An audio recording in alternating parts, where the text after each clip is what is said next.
Welcome to the Social Podcast, where no discussion or debate is off limits. Hey everybody, welcome to The Social. I'd like to first quickly welcome her back. Joining us today, of course, the one, the only Jennifer Hollett is here. Executive Director of The Walrus, of course. I'm sorry, what's happening over here? The Social Queens, and I noticed also a Social Prince. Welcome. Yes. I want to applaud you, and I also want to ask, are you coming for our jobs? What's going on here? This is they are. Nova Scotia representing. All right, welcome. Royalty is in our here. midst, yeah. We're going to talk more on commercial break. I need to find out more. Welcome, everybody, to The Social. We hope you're kicking off your Wednesday great. And speaking of royalty, thank you for the segue, Netflix has announced that they are not going to be renewing Meghan and Harry's huge $100 million deal.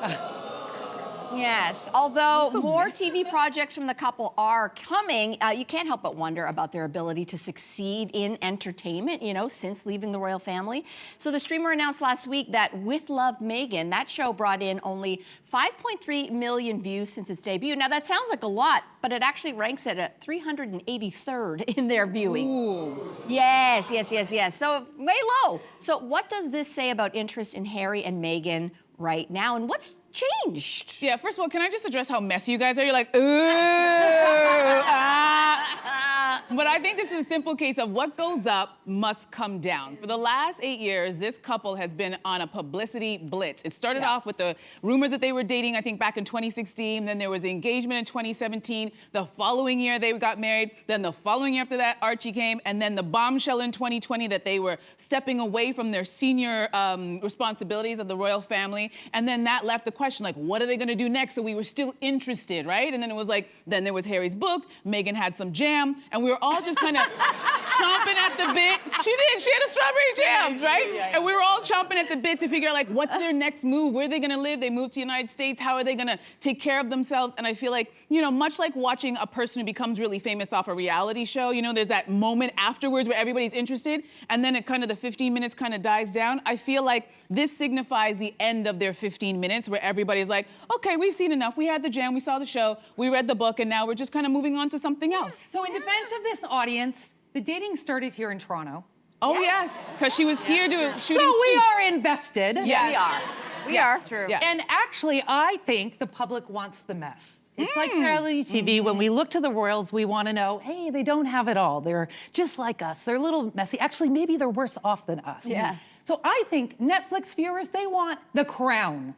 They want to watch The Crown. Yeah. But in terms of this larger deal and shows, They weren't giving. You think they needed to continue to be messy, and maybe they'd still have that Netflix deal. Yeah, and also Netflix can take bigger bets. Take a look at a show like Squid Game, which is, from Korea. It's in a different language. The cast, North Americans don't know. Doesn't matter. Any show can pop off. So I think they're moving away from these deals where celebrities are the producers. And It's just a giving big deal, too. Like, Yeah, it's a lot $100 of million, that's a lot of money in a sinking sort of economy. And we know TV viewing has gone down, fragmentation of the audiences, I don't need to tell you. They did do very well, though. The first thing, the messy story, which is basically their story of getting together and the whole drama The behind vulnerability. The scenes, that one did well, and I think because of the vulnerability. And I think since then, it's interesting to me, I wonder if it's a bit of a branding problem, because Meghan, if you'll remember, before the royal connection, she was an actress, and she actually had this really wonderful website called The Tig. I went to it a lot. It was a lifestyle. It had fashion advice and places to go, and it was really interesting. And then she became Gwyneth Paltrow light. It was kind of like Gwyneth Paltrow, a little goofy. bit less goofy. Less goofy. Not as much goofy in that one. Yes. And then of course she became this sort of royal figure, and then we know the way that story went. And so now I feel like she's trying to go back to her roots, and I wonder if people are having a hard time knowing how they feel about that return to roots. I was going to say that. I think branding inconsistency. As soon as we knew what they were when they were part of the royal family, and then we knew what they were when they were kicked out of the royal family. So sorry. Every time I look at you, I feel bad talking about the royal family. Sorry about that. Should you curtsy? I don't know. I feel like I should. Yes. Yeah. So sorry to be talking about your relatives. It's very odd. But I don't know what they are. Like, now that they're not part of the royal family, I don't know what they are. They're not celebrities. They're not royal. Well, they are celebrities. Well, They're in a famous way. people. For what? For what? Like, I'll be honest, I think the branding inconsistency for me, but listen, I don't know if we've done this to ourselves, but like you said, you can't be hot forever. The idea of novelty is that you're hot for when you're hot. The whole term of novelty is when you're new, you're hot, and nobody can sustain novelty forever. It's actually impossible. So when you look at their approval ratings, they've just nosedived. Now, we know it was dubious for Meghan in the UK always, but even when she had, I think she hit a 49% approval rating at the top end in the UK. But since all of this has gone down, the 8 years that you detailed, nobody kind of cares anymore. But also the approval ratings aren't for being producers. Yeah, sure. Right? Like, because ultimately we're talking about television and production and deals. Yes, exactly. So stay in their lane? Well, maybe it's just time for other lanes to be pursued. Yes. And for them to raise their families in peace and quiet. Yeah. Ultimately. Yeah. That's a good point. Okay, well, we're moving on to Jane Fonda, who told The Times that now that she's single, she wears a flannel nightgown to bed, something she says that she never wore around a man. So has your bedtime look changed based on a stage or a relationship in your life? I think this just confirms the pressure for women to be performing 24/7. I can't think of a man, regular Joe or someone high profile, who thinks about, what am I gonna wear to bed? They either are wearing pajamas or boxers or nothing, right? And so for me, growing up, I was always fascinated with lingerie because it was expensive and uncomfortable, and I thought, like, why? Like, is this all for men? And then someone explained to me a lot of women wear lingerie because they feel confident or they feel good in it. So I encourage everyone, wear what you want to bed. Yeah. Wait, I don't think, can we, it's also, I was also a little bit confused because growing up, the women who would be Jane Fonda's age, the matriarchs in our family, I don't know if you guys had this in your homes, but those women were always wearing some kind of floral, very loose-fitting muumuu with the roller set in, and they were happily married with a whole heap of children, like stuff like this. So it was interesting for me to hear Jane, who's well into her 80s, say that now she's wearing flannels. Like, the ladies in my family were wearing that kind of stuff at all times. I never saw lingerie. It was either some kind of 5-clip bra situation or, right? You know, the whole get up, or she was wearing one of those big loose nighties. So I think that was very interesting. But I'm with you. Be comfortable. You're going to sleep. You can't wear lingerie to bed and be comfortable. You can't. What do you think, Cynthia? I just don't know. Like, I can, maybe when I was like 6 years old, I wore flannel, but I cannot wear flannel. It's too hot. We are living in Canada. Yeah, we're living in Canada. I don't care. Oh, I'm way too hot in the winter. I'm a leg out. I want to wear as little as possible. Having said that, I don't think anyone, listen, someone can tell me differently, but I don't think anyone wears their complicated lingerie to bed. You could like. What is she talking about then? I think that she's saying that maybe she wore less. I don't one of those know her camisole story. little Maybe it was a lacy little teddy number. or something like that. Remember? Yes, those? that's lingerie. I don't know if that's not the lingerie that I wear. Yeah. Are you? Yeah. What are you? No. Listen, I always think of this from the guy's side. Like, every time I thought, because when we started dating, I was like, oh my gosh, she's gonna wear a cute little something to bed, because like that's what you do. But the day that I came in like a tank top and flannels, Ryan is like, that is so hot. Isn't that always so crazy? Isn't it so crazy? So I was like, what am I spending all this dumb money for? Bring on the flannel. Is it because you were being you? Because you were being you? I was being you, and he likes me undone. Okay. I'm sure he does like you undone. Moving on. All right, so let's move on to our next hot topic. Are politics the new religion in dating? Well, according to an NBC News poll, 60% of 18 to 24-year-olds think it's important to date or marry someone who shares their political beliefs. And now more than ever, a person's politics impacts their perceived desirability. So what do you think about this shift in dating? Jen, I'm gonna ask you first. I think it makes sense. So I've been on and off the apps. I've definitely seen people really signaling, you know, what their political beliefs are. And as people move away from organized religion, of course, it's about shared values, right? In terms of what you believe in, a political party, God, religion, etc. What I find weird, though, is when there's a manifesto, when people are so busy telling you who they are or what they want versus showing you. So for me, show your values, show your political beliefs. If you care about the environment, Put a picture of yourself riding a bike, or like maybe, secondhand clothing shopping. It's very similar. Think of like Donald Trump, right? Donald Trump says he's a... We know a Canadian audience. They don't want to do that, But Jen. Donald Trump says he's a Christian. Really? Yeah. Point to any of his actions that suggest he's a Christian. Now, he has the support of a lot of Christians, but to me, it's about how you live your life, not just saying what your religion is or what your political affiliation is. Yeah. So I think more showing. Very good. Do you think it's interesting? I 100% agree, but we're in the era, like, if you take a look at the ages of this, 18 to 24, right? Like, that's very young to already be so indoctrinated into one kind of thinking.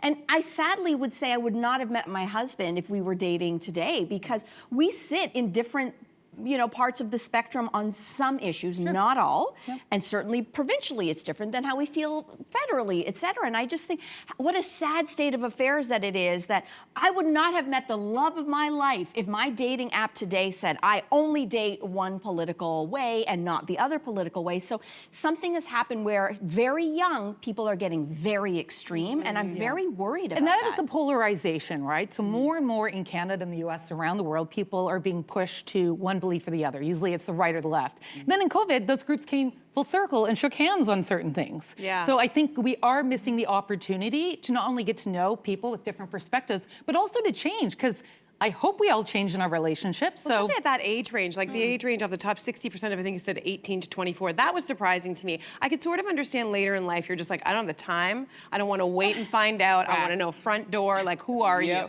I can sort of understand that. But at this age, I think I was around that age, maybe a little bit older, when I dipped my toe into online dating. It was just the beginning, nascent era of online dating. maybe Lava Life era. Yeah, that kind of, even before that. Canadian reference.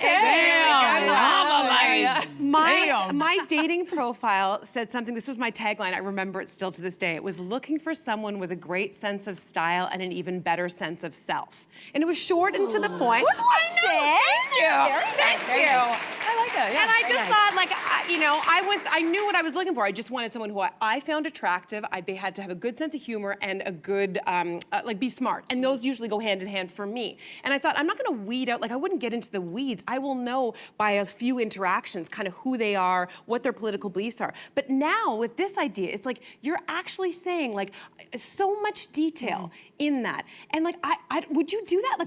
You would do that. I love this. I love this Oh my God. so much. Listen, dating sounds exciting to married people. Yes. Dating for single people, it's exhausting, emotionally exhausting to meet this person and get to figure out who they are, and it takes you a while. Sometimes it could take weeks, months, years to figure out who they truly are. So I love when a person presents their true self, their naked self to me day one, so I can go, no, thank you. So I like that, because let's be real, we're in different political times. We're in church. Right? Yes. We are in different political times. I think if this was 30 years ago, I'd be more surprised by this. But let's be real, it's very polarizing in Canada and in the US. And it's coming from the leaders. It's coming from the political leaders. So this idea, I know that we all know, we're all adults, we know that relationships come, they ebb and they flow. You're gonna have issues. I don't care how you load the dishwasher, that's a lie. I do care.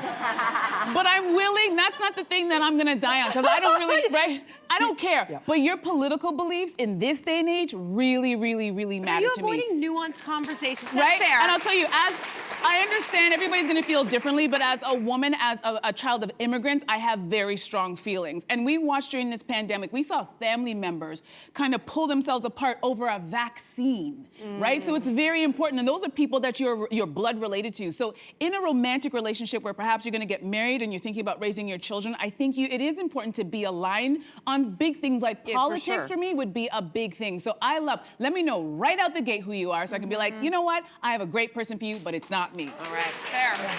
I'm okay with it. Okay. I'm okay with it. So check this out. This TikToker opened up a can of worms. Not really. When she opened up she filmed her seatmate making a tuna salad on their flight, okay? So opened up a can of tuna. Some commenters are saying tuna on a plane should be a federal offense. How offensive is this? This is highly offensive. Highly offensive. The first thing my brain went to, because I'm a perimenopausal woman, is, girl, I know you're trying to get your protein. We all are. And we know that's a full-time job. But if you are going to offend everybody around me, then I'm here to tell you, protein shake, protein bar, even a chicken sandwich. Same protein, because there's no way. We are already like sardines in a can, get it? We're already like sardines in a can in this like tube in the air. We're trying to just make it through without killing each other, and then you open up a can of tuna? I'll allow it because Yeah, me have too. you tried ordering a stale tuna fish sandwich on a plane? It's $15. They might be sold out. There you And go. you're already paying so much for the flight with all these add-ons. You think, oh, a flight's $500. Oh, then I need luggage and this, that, the other thing. Yeah. So I'm a vegetarian. I don't like the smell of tuna fish, but like, can you blame someone from bringing their own meal and just... Yes, Listen, because it stinks. No, there are worse. Yes. No, I'm gonna tell you what stinks. I took a flight back home from Mexico last December. And I'll tell you something, I wish my seatmate had a tuna fish sandwich. I wish. I'm gonna show you what I was sitting next to. Roll the video. This is before the plane even left the runway. This lovely person also farted 3 times. You're counting. She's counting. Because every time I got past the first one, there was another one in the barrel ready to go, and I was like, so I will take any tuna fish sandwich. I will make it for you and put it together and serve it to you. Just please keep your shoes and socks on. And get up and fart somewhere else. Right here, my mouth is open. Thank you. That's my PS. Hold on, I just threw up in my mouth a little bit. So we're the first to tell you that a brand new reality series is about to come out that's being described as Love Island for Virgins. It's going to be called Are You My First? It's going to be hosted by former Bachelor Colton Underwood and Bachelorette Caitlin Bristow. It stars a hot group of virgins, you know, because they have to be hot, apparently, looking for intimacy, love, and maybe their first. So is this whole idea, is it even a good concept for a show? And are you going to watch, Sid? Nope. I'm not gonna watch. Oh, there's a few people who might. These are honest people. Yeah. I don't know. To me, this is just like a crass marketing device. Like, I don't think, it's not also a new idea. Like, I can understand someone this morning was saying, oh, isn't this being more inclusive of people who are virgins? I'm like, no, this is fetishization of virgins. Like, this is, and I think back to like the early 2000s when we had the Britney Spears and the Christina Aguilera, and everyone was obsessed with their, whether they'd had Jonas sex or not. Brothers. Yeah, Jonas remember their Brothers, purity rings. The purity rings, they signed all these things. So that it's taken that kind of concept that we used to apply to just like musicians, and now they're gonna make a reality. It doesn't surprise me, but it's like, how are you gonna test for that? And spoiler alert, you can't for either one of them. And so like, I just feel like I have such a different take on it. So I great. just watched TLC show, which is on virgins. It's called Virgins. And I was a little skeptical, thinking that like it might be too over the top. Exploitative? Well, that's what TLC does. Like they take something and they zoom in, right? And then they do remakes and extensions. But I actually thought it was interesting because there's a diversity of reasons why people are virgins. And there's also nothing wrong with being a virgin. So I think ultimately it makes sense. I'm surprised they haven't done this sooner. And it's a reality show, so ultimately things are going to be over the top and there'll be a lot of drama. Can we just unpack this concept of virginity, which has been used to harm women around the globe and absolutely. continues to right now. So the idea of bringing attention to this in this time when we're actually also starting to expand our ideas about what is sex, right? So people could claim that they're a virgin, and in fact, they actually have had a lot of sex. They just haven't had sexual intercourse. We're starting to think about the different ways in which people experience pleasure and not so much about this heteronormative act. So to reduce it back, it feels extraordinarily regressive and anti-feminist to define it by this, because we know that that's what they're referring to in this case. Well, but then if you see men talking about their virginity and conversations, I think it might just be an interesting look at virginity through a lens and a frame of something that's part of our culture, which is reality TV. It's reality to have TV, yeah. these virgins talk about what it means to them and how they define it. Doesn't mean that everyone will lose their virginity. Maybe two people are like, I just like to form a bond and I'm gonna wait till marriage. You're so sweet. You're so sweet. You're so sweet. I wish you were the producer on this show, because my problem is people have to know. Reality shows, it's not reality. These situations, everybody is being manipulated. They don't let you sleep. You're cut off from all your friends and family. You don't get your phone. We just watched Love Island. Those of you Love Island fans, it's on Crave. You know that everybody was manipulated in some way. They have games. They force you. The producer's like, you should go and talk to such and such about this issue. I would hate as a young woman or man to have my virginity kind of put in the hands of some producer who's trying to make a good show, because they're not concerned about me and my feelings. And I'm sorry, I can see the headline now. I can see the headline now. Contestant sues show after feeling coerced into a sexual situation. Because that's what they're looking for. They want you to lose your virginity on this show. Not to come and talk about it and your choices why, but they want to, it's a hot virgin. No. Problematic. Don't do it. Maybe we need to watch the show and see how it plays out. I'll be watching. I will be watching, I'll be watching. too. I mean, just for research. You know what? Maybe I'll do that too. I'm a virgin. Okay. I haven't done anything. Okay. We're going to leave that right there. Jen, you've got it right in front of you. The Walrus's summer reading issue is out now. Yes. And it covers a whole lot.